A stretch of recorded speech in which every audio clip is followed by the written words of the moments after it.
Hi, besties. Welcome to another episode of my Mind Speaks podcast, a space for honest conversations and stories that remind us we're not alone. This is episode 4, and I'm so glad you're here. And on today's episode, I am joined by a very special person to me, and I've written him a small letter. And we've been friends for like 10 years. Oh, 7 years, sorry, 7 from 2019. So let me read out the letter that I wrote him. Today's episode is very special to me because I get to sit down with someone who's been my friend since 2019. Simon Peter, otherwise SP, has been a friend. Our friendship has been truly one for the books, full of stories, laughter, and memories I'll always cherish. Even though life has unfolded differently for both of us, one thing that has never changed is the love and respect we share. I want to say how proud I am of you, seeing you achieve your dreams, stepping into this new chapter as an advocate of the High Court of Kenya. That is so inspiring. I'm so excited for you and everything the future holds for you. Thank you for always being present, for being just a phone call away whenever I needed you, and for being the kind of friend that anyone would be lucky to have. I couldn't think of a better person to have this conversation with today than you. Oh, thank you. You're That's so welcome. sweet. Yeah. Introduce yourself to my audience. Hello, everyone. My name is Simon Peter, alias SP. I am an advocate of the High Court of Kenya Period. and a Rotaract. I wear very many suits. Mhm. And today I'm here as your friend and your big brother. And it's my pleasure to have this conversation with you and share with your viewers. I'm so happy you're here, honestly. Yeah. And again, I can't express how proud I am for you Thank and you. of you for your strides and the fact that I've seen you go through uni Yeah. and also KSL, and just being able to sit here with you as our Wakili. It's unbelievable. Yeah. And well, probably from a very selfish point, I feel like it's very inspiring for me because it's like an affirmation that even my dreams can come true. If I've seen you pursue your dreams, then mine can truly come true. Yes. So on today's episode, I want us to reflect a lot on your life, your journey. And we'll start with before you being an Wakili. How was life like before 2019, before I met you? What was SP's life? How was it growing up? I grew up in a small village called Kamoyo in Nyeri as a firstborn, now in a family of 7. And in the village, I have been brought up by my grandmother and my grandfather in a very humble setting. Okay, probably poorer than humble. Yeah. And by mercies of God, also been raised by St. Mary's Child Rescue Center. That's where my journey of transformation began. St. Mary's Child Rescue Center is a program which gathers poor and unprivileged children within Nyeri and other places. So they provided us a home, hope, and my first bunch of mentors. It's at the St. Mary's Child Rescue Center where I first had the name Wakili, or a lawyer, where I met a friend of mine, now a good friend of mine who was just my mentor then. Yeah. And I remember, and this is a funny story I like sharing, is growing up in Nyeri, being articulate or being able to read was quite a challenge for me. Right, yeah. And I grew up with just the English and Swahili to get you going. Yeah. And because I was in a very humble school, we didn't have all that exposure. So when this guy came to me and he mentioned about being a lawyer, I was like, oh, I want to become a lawyer. But even I wouldn't be able to express myself then. So he taught me first, you need to learn how to read. He taught me how to read, how to be able to also write. And that was my first transformational experience towards my journey today. Because of him, and St. Mary's Community. I was able to join a very prestigious school in Nyeri called St. Mary's Boys High School. Good. At St. Mary's Boys High School, again, I was molded into a man because our motto was give us a boy, give you a man. Yeah. And I believe it's at that point where I joined the IFAC community. And IFAC community, and that's where I met you through, which is a scholarship program which educated me. I met my sponsor, Mona Kyle, who has been she has provided for my education and be able to educate me from when I was in high school until now that I am a full-fledged Wakili. And at IFAC, I met a lot of mentors, a lot of friends like you. Yeah. Very important people who have been able to play different roles in my life, from mentorship, from being exposed to many things, and things which transcend that scholarship program of like education. So you've been able to get a lot of exposure. From there I joined African Nazarene University, where I did my undergraduate. Also another beautiful community there. I formed a lot of network, very important people in my life I've met through campus and the classrooms, Rotaract, which are organization and clubs which I joined until now that I've been able to complete Kenya School of Law, fought with the bar. At least that's the first case I won in my life. Being admitted is a privilege. Yes. Like looking back at your educational journey, Sure. what is that one main lesson that you've learned, and that is the lesson that is relevant even to you now that you're past that life? What is that one lesson that's very relevant? I think it's something which I have practiced, and through the experience I've had, I've learned that it's not the brave who win the war. It's always the person who don't give up.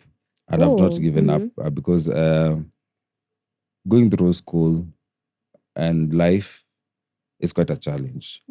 More so, even despite the fact that naturally we are disadvantaged by being probably from a poor background, you really have to struggle financially to keep yourself well-fed, well-dressed through law school, all those challenges. Then also the academic journey. I've never been one of the brightest students in any of my class. I always tell that to people. But I never give up on myself, on my dream. Yeah. And keeping my faith that my dream is mine to fight for. No one is coming to rescue you on that opportunity. People will give you opportunity, but no one will come to rescue you. Yeah. So I've not given up, and I think that is the best lesson that life has given me. Because now as I've shared a bit, like I've gone through a lot fought through a lot, and the fact that I am still standing then is a testament that not giving up will always take you wherever you want to go. So I think that's one of my main. That's really smart. Yeah. You know, it's not always the brave that win the war. It's the ones that never give up. Don't give up, yeah. Crazy. That's amazing. Honestly, I've never had anyone talk about it from that aspect. And how do you realize that law is my journey? Like, how do you realize? Well, probably you did mention that someone told you about being a lawyer. Yes. But then obviously that was when you were very younger. You hadn't gone through high school, you hadn't gone through uni. Yeah. So at what point did that journey of being a lawyer being solidified? What is that point? Well, I don't think it's a very specific point, but I think through different experiences, through different stages of my life, I've been growing into the law fast. Because it's, as I had mentioned, started as a dream, or something I've probably not heard of before. Yeah. And I said, I want to be a lawyer because probably of the fancy name. But a bit of background. I come from a place where crime and illegal things happen a lot. It's quite the norm. Yeah. And as a child growing up, one of my greatest mentors then as a child is someone called Wanogo. Wanogo is well known in Kenya.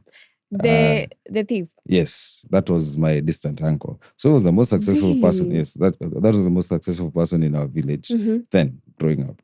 So as a kid, you start picking up some behavior, like being a thief, stealing, done all that. And when you realize, then you have an opportunity to come on this other side where you can be able to prevent such thing from occurring and be able to reassure and probably inspire my community that, yeah, we can set better examples. Yeah. We don't have to look up to those people who are doing illegal things. So first and foremost, that one inspired me to do law because I thought being a lawyer, I can be able to come and protect. I have so many friends who are rotting in jail right now, who I grew up with. Yeah. And probably some didn't have a better choice. Or some didn't have representation. Probably they wouldn't be there. Yeah.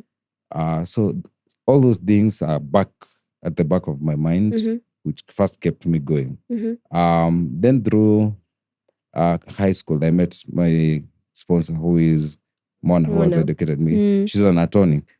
Oh, yeah. Yes. Yeah, that And being an attorney, also, she was able to guide me on different things.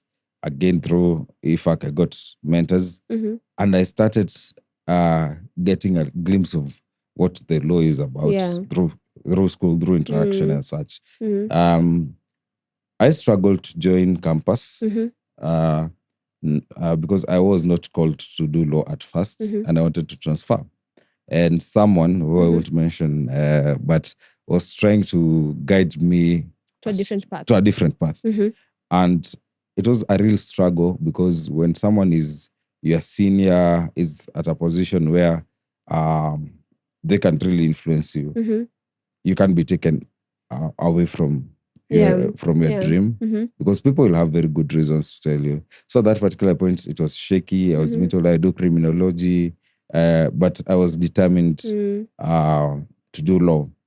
And thanks to God and thanks to so many people who played different roles, that particular time, being my friend Amoy, who supported me, Amoy very well. Yeah.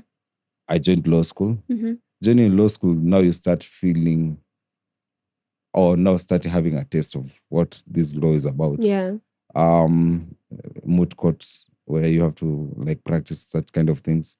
So all these things I'm learning now, the law, actual law, it also made me feel a bit of satisfaction, greatness in doing it's something I enjoyed then. Yeah. And when you realize you've enjoyed something, now you stop being just your career because you're passionate about it. It becomes a passion, Yes, so it's my passion. And I loved it. I didn't struggle through school academically in terms of grades. And I realized, oh, wow.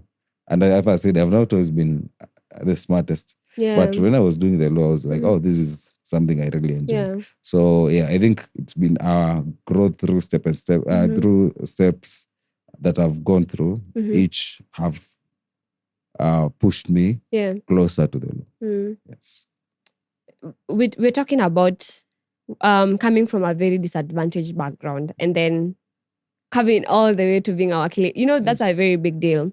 And educationally, it's very possible for someone to do that. But what happens to the psyche of that person? What happened to your psyche? How do you change your mental? How do I frame it? Like, how do you change how you perceive things? Because being from a humble background, being from a place of disadvantage, it does something to your mind. It puts you in this state of lack and scarcity. So at what point, or what was your journey in transformation in terms of like your mentality and how you've reshaped how you think of life and your dreams as well? You've mentioned something very important. Yes, you can grow into a limited mental capacity of that scarcity and such. And during my celebration on Saturday at home, and I was sharing this with the kids who were present in my village. I was telling them most of the times we are limited by what we say. Yeah. And our society tends to influence how we grow up.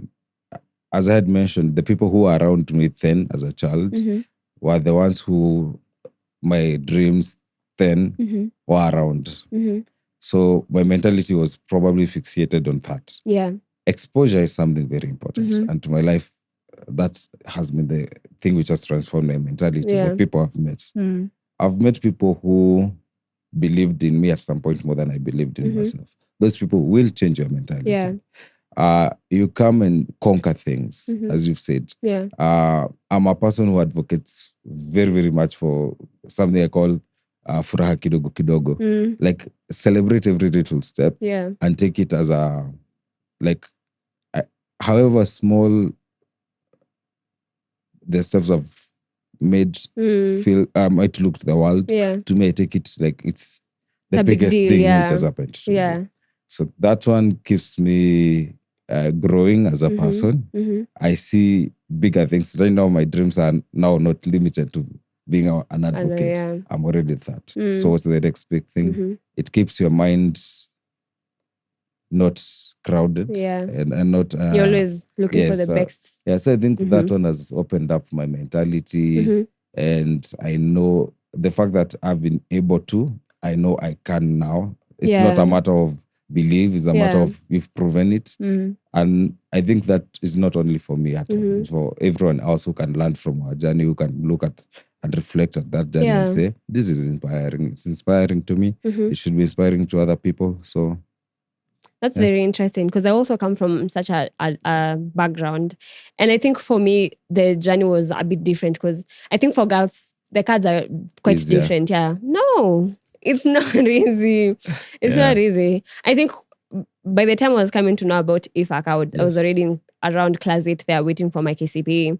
And a lot of the girls in my class were pregnant. A lot of them, like, their dreams were very limited towards going to that high school that was just near home, and then come back, get a job in those flower farms around our home or around our village, and then find a house, find a husband, get children. Like, it was very compact thinking. And I think for me, because I don't know, I hadn't been that exposed. I hadn't.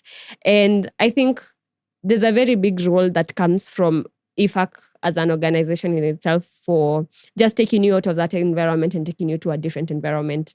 But then for me, it was a bit different, because I went to a good school. I can't lie. Vanessa Grant is a good school.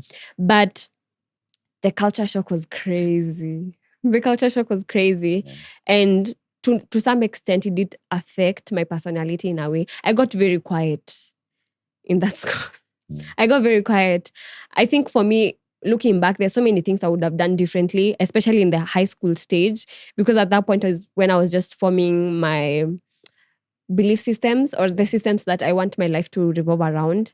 And I think because of just how much bullying I got and how much I felt very inefficient and inadequate in that school. So I didn't do a lot. But then, and that is a very big role. That is something that to this day, I'm really working towards changing. And I'm curious for you, when you got to St. Mary, what was that? Did you have a culture shock? How was that, navigating that social circle in school? And then how have the lessons that you learned in that school been relevant in uni and, life after high school? Yeah. I'll go a bit back. Despite the fact I said I was not smartest, the school I was at first, the one I joined from nursery school to around class 6, I was always top 3 with 180 something marks. Out of 500? Out of 500. So it means the performance of the school very low. It's very low, as a matter of fact. Then goes when I struggled with everything and I went to a children's home. I was taken to a different school. A school was within CBD. Question. Just before you continue. So you left home and went to a children's home? Yes. There was a transition there in between because I was about to give up on school. I was to be a street boy. Everything was very hard. So I grew up with my grandmother. And my grandmother used to have what, I don't know if this is the right term to use, but lunatic episodes. And it was really hard for me. First, she can't work. So there was no way of providing. So most of the time when I was around class 6, it was quite worse. So I was like, now there is no way of paying for your school fees and all that. So what's the need of going to school if I was at home? I used to work at coffee plantations called Generic Farm. It's sounding like the stories our parents used to tell us. Yes. But used to go work for those coffee plantations. You're a child, you get your 50 bob or 100 in a good day. And that used to probably help pay for food and such. Yeah. So school became not a priority at some point. But then I was introduced to, my mom used to go and work for a lady to do cleaning. This was normal day. And one day she was going to do some cultivation for the lady. And I joined because I was not at school. Yeah. So I was like, oh, let me go and help pick coffee and such. Then she was like, no, these are students. You should be at school, you should be that. So she introduced me and took me to St. Mary's, introduced me to Brother Peter, who was the director of the children's home. I shared my story with him and he was like, yeah. So I got rescued from all that. Yeah. And that is the transition from staying at your grandma's to going to a children's home. Yeah. And it was a life changer. When I joined that children's home, I found students who performed 390. I was like, oh, that's something you're able to get. Yeah. It's a dream which I couldn't do. The first exam I sat for in that school, I was position 33. That's something I've never seen in my life. I was in utter disbelief. Yeah. I met, and this is something which I think shaped the type of people you surround yourself with, what you call your clan. That can really change your perspective first, but also helps you adapt if you are in such a situation. As you said, like you went to Vanessa. Vanessa is a bullshit school. Very. You are a village girl. Yeah. You are there confused. Umenject sana. But yeah, basically, that was almost my first experience at the St. Mary's Church Center. Yes, we are all poor. No one will but come. There's levels to that. There's frustration because of academics first, and I had to start waking up extremely early because I had 2 years to transition from 188 to getting marks which can qualify you to go to a school like St. Mary's. My dream was to go to St. Mary's because it was within the child rescue center, was within the school.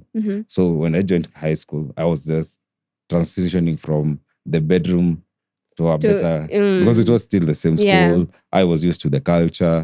I was being mentored by high schoolers at St. Mary's when I was a little boy and all that.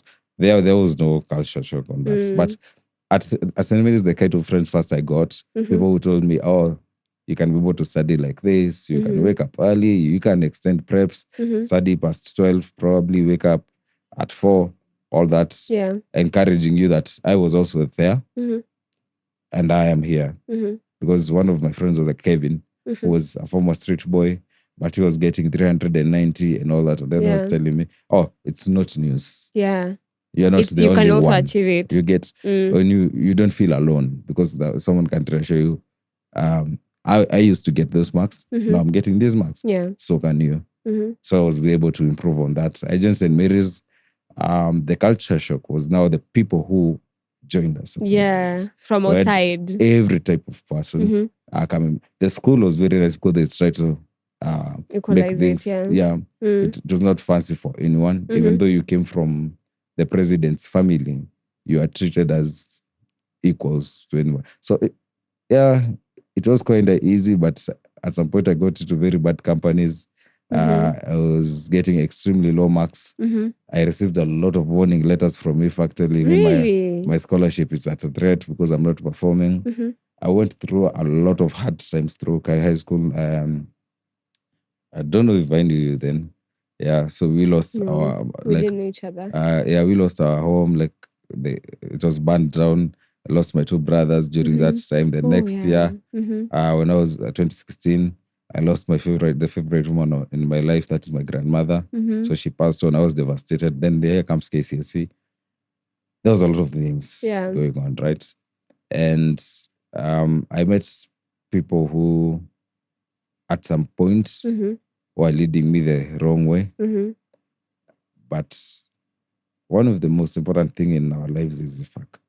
Because I remember going to workshops and having now people knowing what you're going through. Yeah.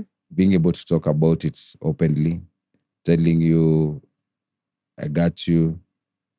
There is hope. Don't don't give up, because sometimes, and I don't know if it's an African thing, the black tax, that one of the things which keeps us working harder is to Black tax. provide and change the Yeah. lives of the people who've You've brought us left up. behind. And when someone, because my dream was always to change my grandmother's life. When she passed on, I was like, okay, so what am I working? What is this I'm working for now? Yeah. I don't have someone to give back to.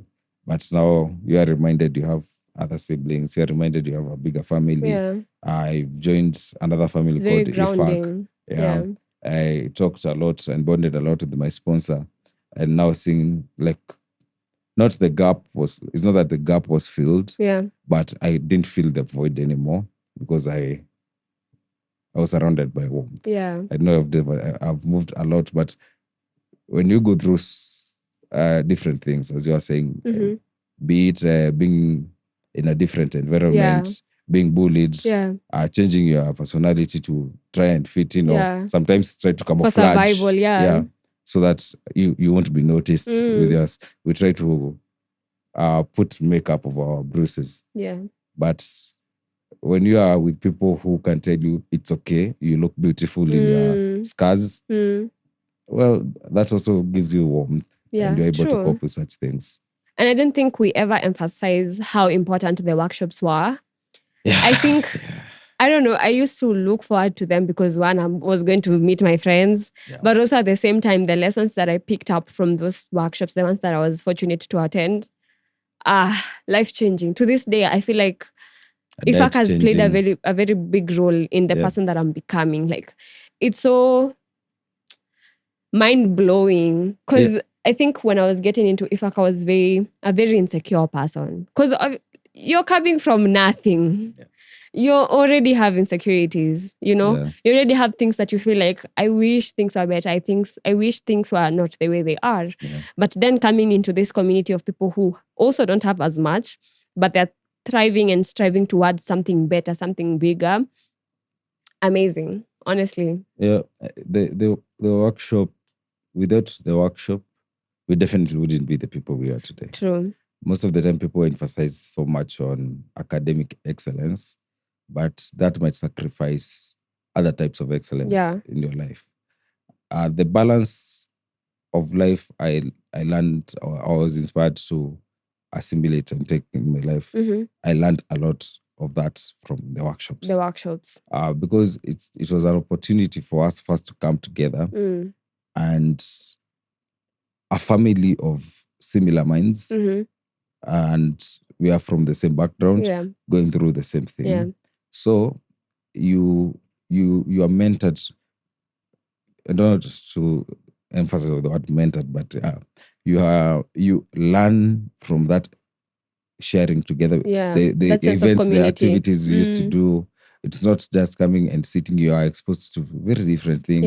You're able to relax your mind because there is pressure at home. So most of the time, a holiday to you, when people say it was like a vacation. So like normally, like going home is not a holiday. I'm not going to relax at home. I'm going to get even probably you are safer at school than you are probably at home, and you feel that. But if workshops or that 1 week in your life, in your year, you knew this 1 week I can relax. True. I can a sigh of relief and say, oh wow, I'm ready now to go to school next year, fresh and looking forward to bigger things. And there's a level of striving hard. Like after the workshop, you're like, now I need Pumped to up. work hard. Yeah. Like you're ready. You feel more reconnected to your dreams and the things that you aspire to have. And for the audience, I know we're talking about workshops and probably you don't know what that is.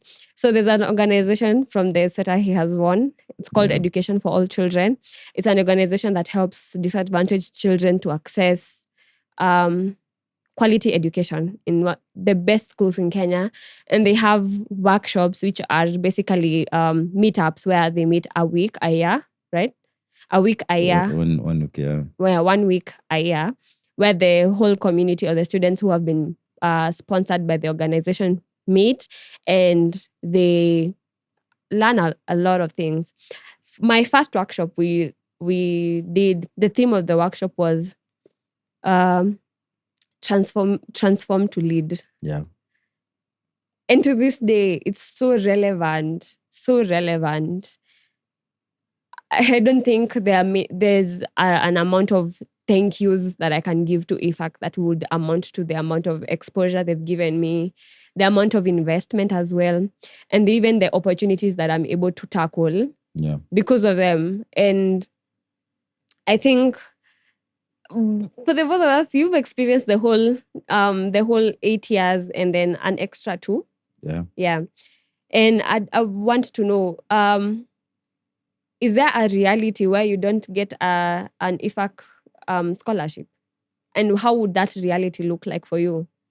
I'll either be dead by now because I'll probably become a thief. And that the destiny for that is it's quite limited. Really? And in either panga or jela. And an alternative where I would have been a stand-up man, I would now be a father of a couple of kids, probably a nduthi guy and a farmer. I will never have dreamt of being able to complete even high school. Yeah. Because I was destined, and it was almost a guarantee that I was going to drop out at class 6 because I had already done that. So I would be a class 6 educated young man and a father, probably trying to change life. Yeah. What Kenyans do, we try to change our lives through our children, by proxy, success by proxy. Yeah. And probably that would have been my reality and my dream. So, which is a bit scary, but it's also a bit inspiring. I'm not saying that would have been the worst life of all, because, well, people have done it through that route, but I feel I have a better or a much safer route that someone has guided me towards. Yeah. So, just as we wrap up your education background, are there things you wish you would have done differently? Yes. And I criticize myself a lot because at some point I feel I didn't put too much effort in my life. First, academically. I am a person of success by doing bare minimum. Yeah. And you do just enough. Just enough. And I think that's the problem when you feel that, well, if it's books, I really don't have to. I really don't have to struggle a lot. Also in law school. In high school, it was a bit different. Then it's not to study at all. But I was telling people, like, in law school, we had the best life. Law is hard. Yeah. Law demands a lot of commitment. That's cool. It demands a lot of days, nights, going through book, going through statutes, reading laws, trying to keep abreast with everything that is transforming in this legal arena. And when you're in now law school, that's when the pressure is a lot because you're being tested. You're constantly. But we really didn't struggle. I had a very beautiful group of people, group of friends who we studied together, and life was seamless. But I feel I should have probably applied myself more. I could have probably tried to get that first class because we were like, by fresher, you're like, minute after 2 second hapa yangu. And you know you'll get it easily. So you don't put yourself out there. There's a lot of opportunities which I could have probably tapped into. One of the things, and that's why I say you don't win just because you're brave or such. It's because there is an example, moot court competitions, which, like, I was good at it. But when I did my first one and I learned, I'm good at it, instead of continuing on that and emphasis on that and creating a channel of growth through that, I was like, now that I know it, well, I'm good. So I don't have to apply myself on that again. So I think it's something which I am trying to change of myself, that like applying, like pressing a lot. I think that's some of those opportunities which I missed because of that. I regret them, but they are life lessons. They are lessons because I don't think I will be able to repeat those mistakes again. So I'm happy to have made the mistake because now I know how not to do it again. So in your education life, Sure. what is your perception of what success is and failure is, and how has that perception changed over time? Success, well, bare minimum first is if it's exams you pass. But success is more so, how do you feel after that journey has been completed? Or how do you feel at the end of the, because there is people who pass, you get a first class, but you feel drained, you feel empty, you don't feel successful. I think also that part of my life that I was able to balance my academics, I feel successful because I have a life beyond my academics first, and I also passed my exams.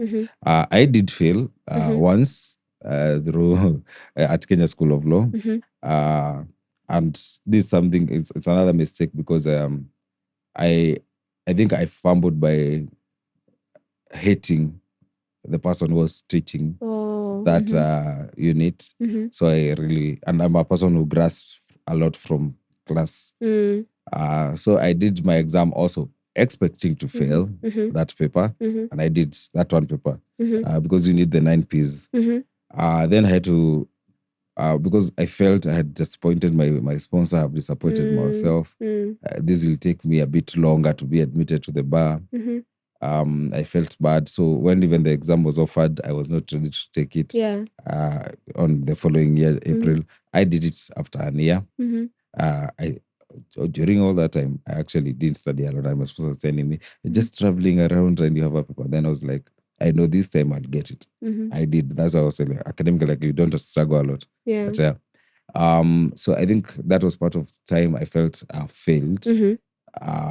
I'd failed myself. I was feeling like you failed on your dreams. I redid the paper, likely just once, and got it. But also I experienced a lot of struggle in terms of being frustrated by other people. I was working somewhere doing my pupillage. I was not cleared on time, missed another by admission. When I did, I got someone messed up my papers, another I missed. I felt devastated.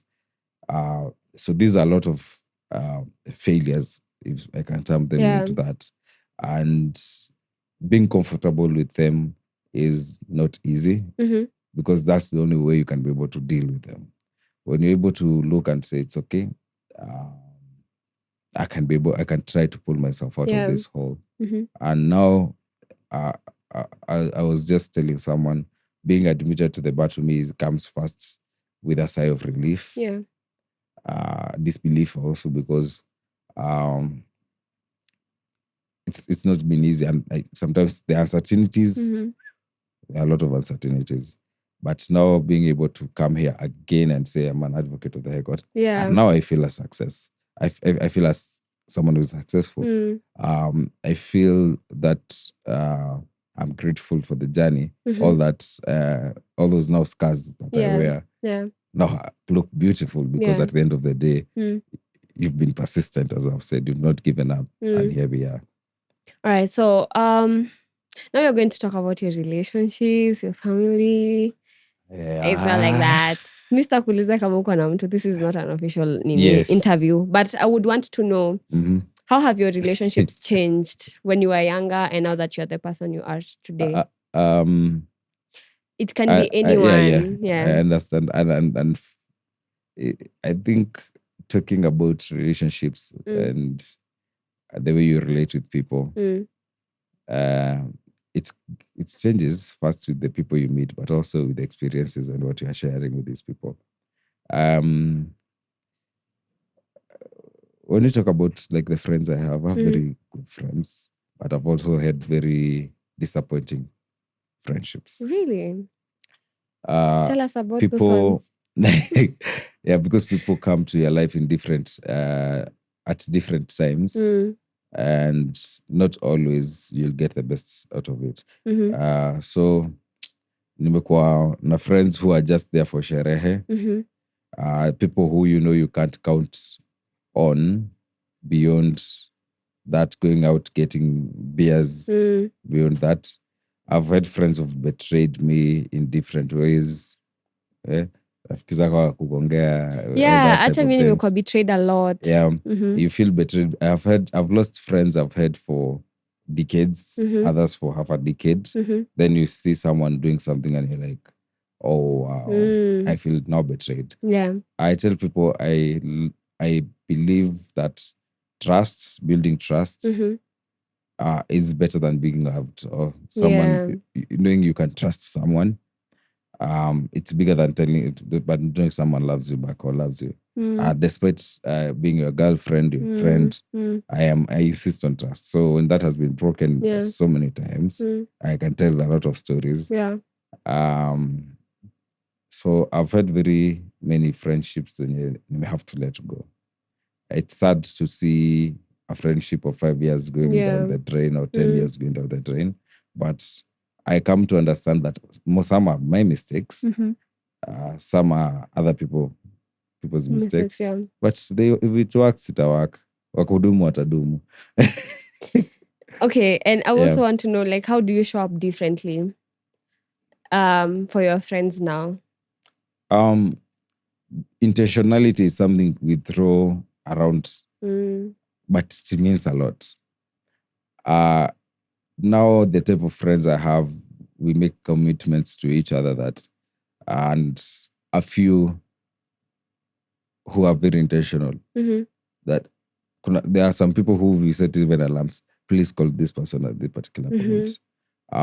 Make an effort that it's not a one-way relationship. Yeah. It's not always you who is reaching out to this person. Yeah.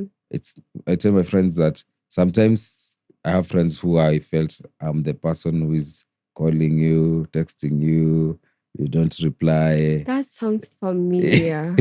Yeah, it gets a bit frustrating. Then you're like, okay, then we shall meet. Because some of these friendship are still alive. Yeah. But it's that hiyo tu hakuna hiyo intentionality ya by then naenda kushop kwa umse acha to hang out. So I do that a lot and I'm trying to do that with more friends. Yeah. But what people like Amoy, like you travel to Nyeri to just go see your friend, nothing more.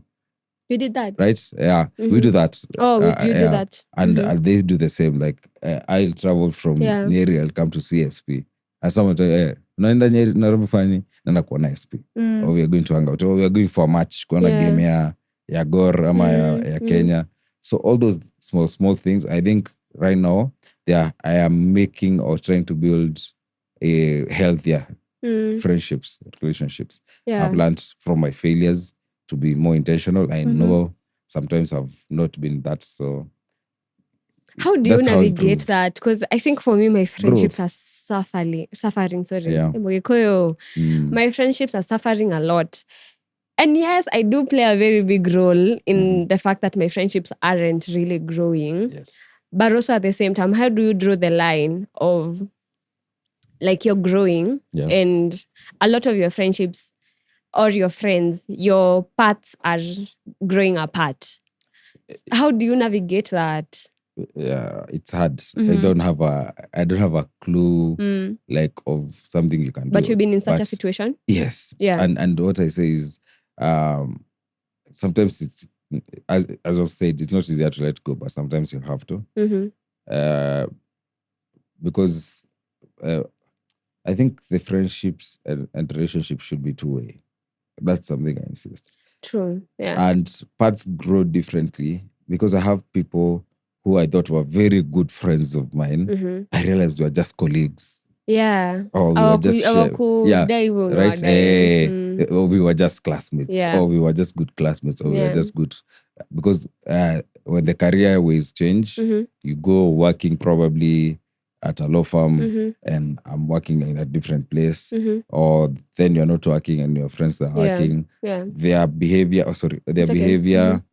their type of activities hazitabambana na what you are doing. So you realize, so our friendship was bound by the fact that we're in school together. We are meant to see each other every day for a week. Yeah. For 4 years. But you kind of know you. Yeah. That's those friendships. Yeah. But you know, because of that, an example in law school where you have years of spend with this person, Yeah. you feel that friendship. You feel you've grown. But at the end of the day, now when that common ground is removed, does that relationship survive? Yeah. And when it doesn't, I say, well, we shall just be affiliates. I'll know you. I'll know. I can't rely on you 100%, but at least Akoka 20%. I'll remember you're my classmate. Yeah. I can hit you up if I have something which I feel is interesting. But now there are those, an example, someone like Amoy, Collins, Peter Ndegwa, my best friend. So these are people I met through IFAC, right? But now Peter? yes. I don't know Peter.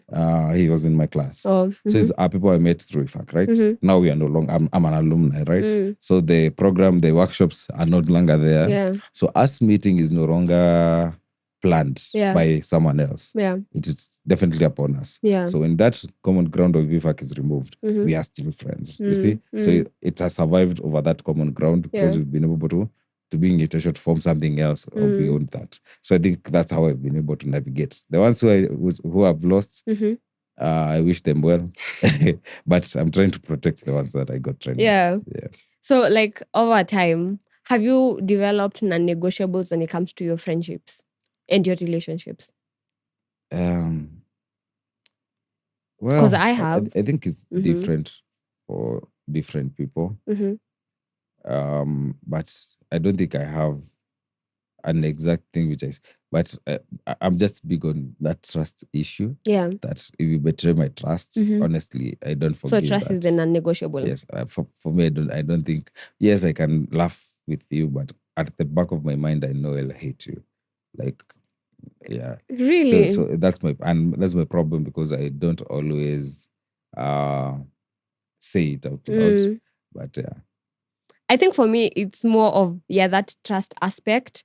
And also, there's so many things that are important to me. Yeah. Like, if you talk behind my back, I'm not going to be I'm not the type of person to fake it. Yeah. And that's the reason why I think I don't have a lot of people in my life. Or I just filtered the people who had a lot of bullshit and just stopped showing up for them.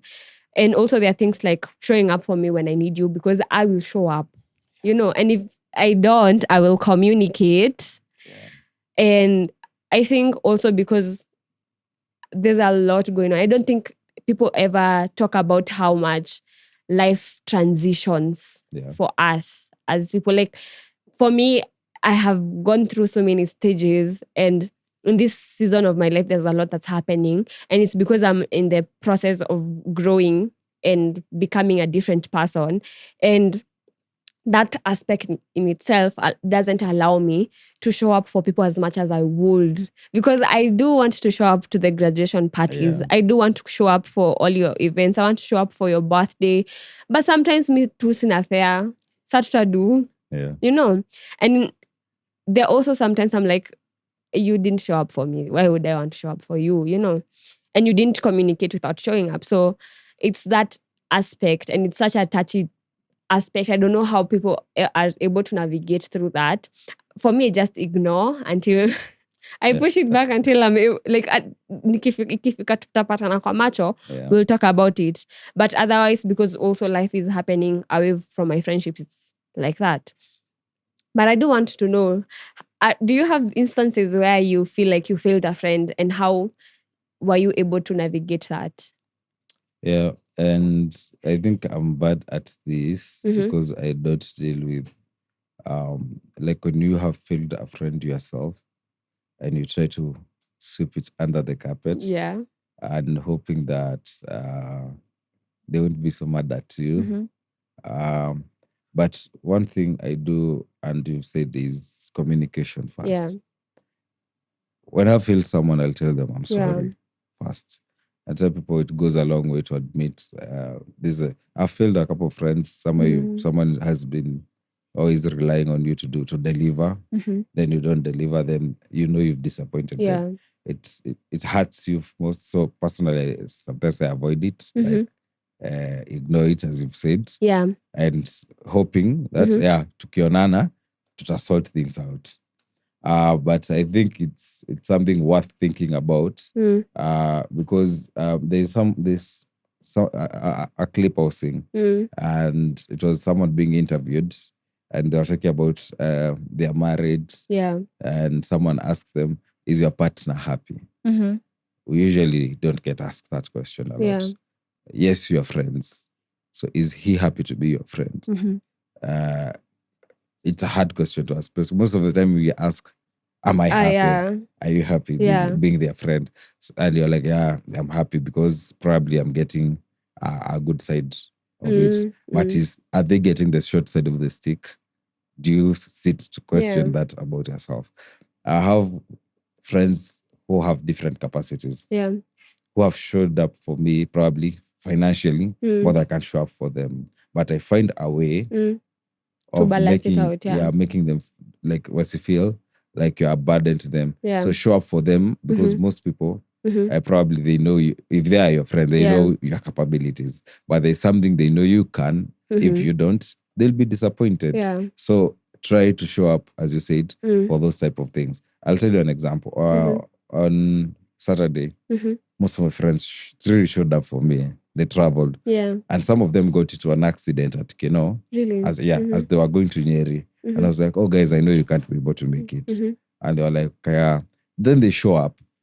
Oh. Because they left the car they were with, ordered a matatu from Nairobi now to come picking them up at Keno. At Keno.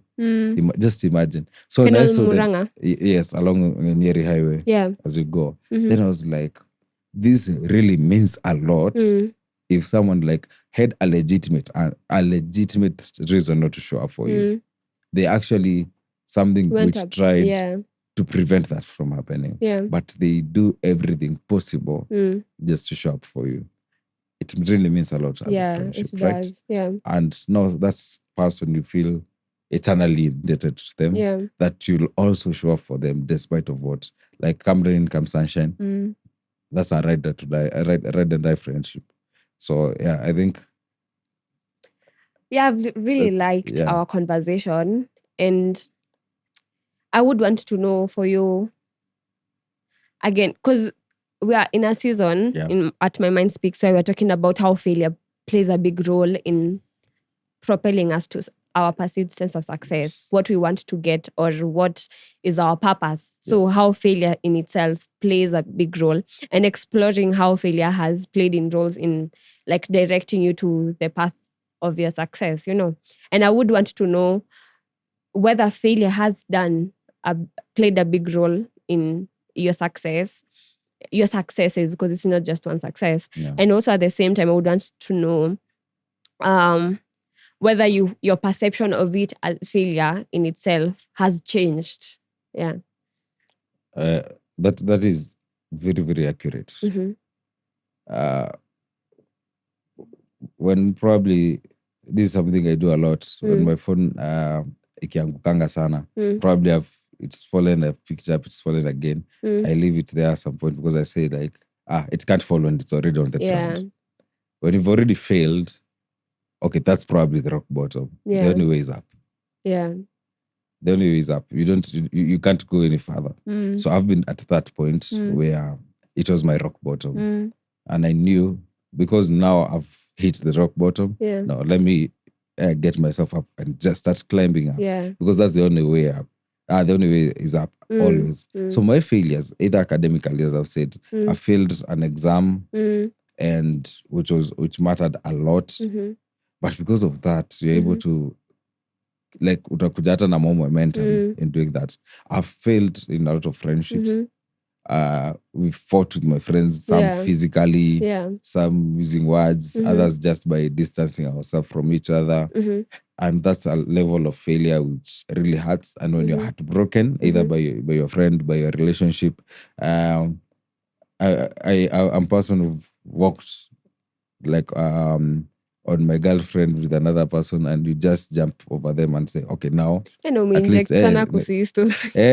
then you go like, but now you failed on that. Now I know who not to trust, right? Yeah. So all these different levels of failures, either in a relationship, academically, financially, because sometimes I'm like, I'm 26 and broke. You're 26. Even though, Even though in the Okay. village farming, I'll probably have something. But all that is like is what people are is the lemons you're handed on Yeah. so that you can make yourself a beautiful lemonade. Yeah. Because all these failures together, they make me fast mentally in an harden when I get. So if something else comes up, I know how to deal with it. I'll know I will be able to deal with it.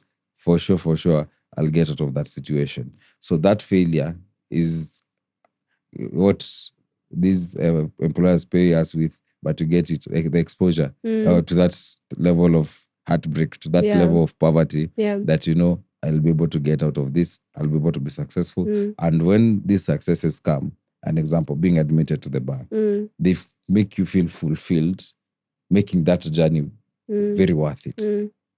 Because you paid for it. You paid by sweat, by blood. You paid for it through those failures. So they are the only thing which motivates you to continue going. So they are part of your success. I love that. I do. And I thank you so much for honoring my invite. I think because you've gone through a lot just to be here. So thank you so much. It's not in vain. I appreciate you so much. And I'm so proud of you, honestly. Thank you.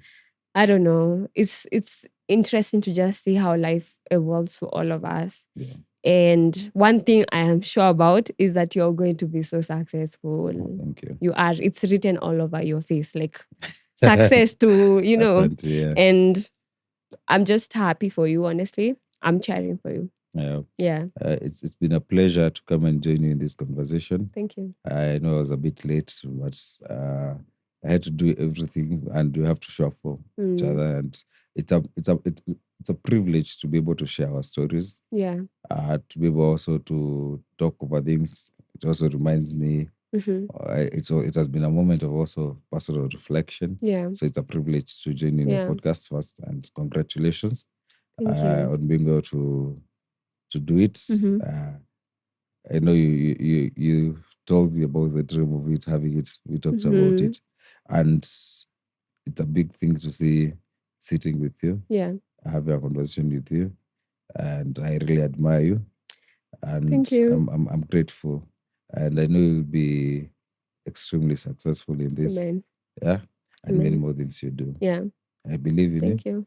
And thank you also for being my friend. Yeah. Thank you. Actually, thank you very much. And to our listeners, please subscribe, share, and hit the notification bell. And thank you so much for 57 subscribers. Yes. I love all of you. If I could, I'd hug each and every one of you. So thank you so much. And I can't wait for more episodes. So bye-bye. Bye. Bye.